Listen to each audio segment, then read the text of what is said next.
இப்போ பார்த்தீங்கன்னா சுனாமி நினைவு பூங்கா கன்னியாகுமரி இங்கே தான் நிற்கிறோம். சுனாமி நினைவு பூங்கா. ஓகேயா, இப்போ அதுக்கு உள்ளே போகிறோம். வாங்க.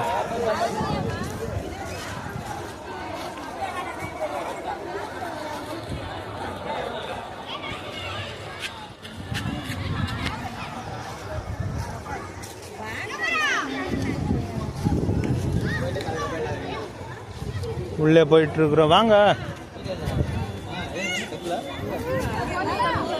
சுனாமி நினைவு பூங்காது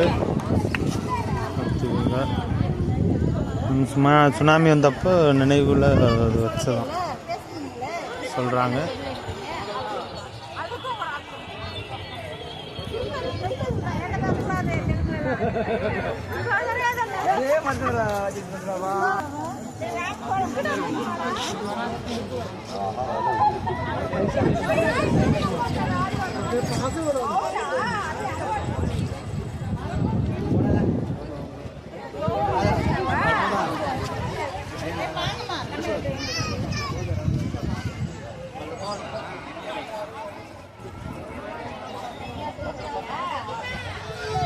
பிள்ளைங்கள்லாம் சுத்த ஆரம்பிச்சிருச்சு.